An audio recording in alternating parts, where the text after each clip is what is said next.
Ready start.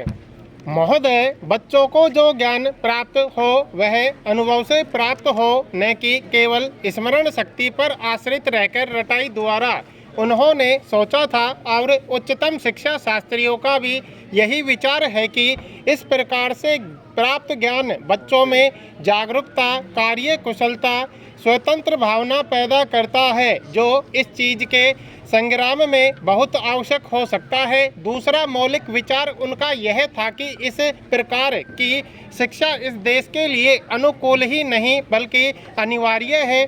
बच्चों से जो कुछ भी काम कराया जाए वह उत्पादक काम हो और उससे जो कुछ भी पैदा हो उससे शिक्षा का व्यय यदि पूरा नहीं तो अधिकांश निकल सके, क्योंकि यदि शिक्षा का व्यय दूसरे प्रकार से निकालने का प्रयत्न किया जाएगा तो वह बोझ इतना बड़ा होगा कि शिक्षा सार्वजनिक नहीं बन सकेगी। पिछले वर्षों में जो कुछ भी विचार किया गया था या प्रयोग करके देखा गया उससे जहाँ तक मैं समझता हूँ वही निष्कर्ष निकाला जा सकता है जो पहले सम्मेलन में हुई बहस से निकाला जा सकता था। हमारे शिक्षा शास्त्रियों ने इस पद्धति की अनुकूलता और श्रेष्ठता तो मान ली थी, पर उनकी दृष्टि में इसके द्वारा शिक्षा का व्यय निकालना असंभव ही नहीं, अनुचित भी था। प्रयोग से देखा गया है कि इस पद्धति की उपयोगिता है और इससे पूरा नहीं तो अधिकांश व्यय निकाला जा सकता है। यह मैं प्राथमिक और माध्यमिक शिक्षा के संबंध में कह रहा हूँ।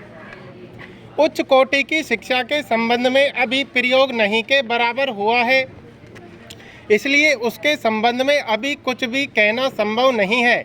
इतना होते हुए भी हम देखते हैं कि इस पद्धति को उतना प्रोत्साहन नहीं मिला और न इसका उतना प्रचार ही हुआ जितना होना चाहिए था और जितना स्वराज्य प्राप्ति के बाद हम कर सकते थे। इसका कारण जहाँ तक मैं समझता हूँ यही है कि इसकी उपयोगिता प्रमाणित होने पर भी पुरानी पद्धति पर जो आस्था थी वह अभी दूर नहीं हुई है और इसी कारण शिक्षा के काम में जो व्यक्ति लगे हुए हैं उनका न तो इस ओर ध्यान गया है और न उन्होंने इस विषय पर गहराई से चिंतन ही किया है। आज भी हम इतना ही कह सकते हैं कि इस पद्धति का अभी केवल प्रयोग ही किया जा रहा है।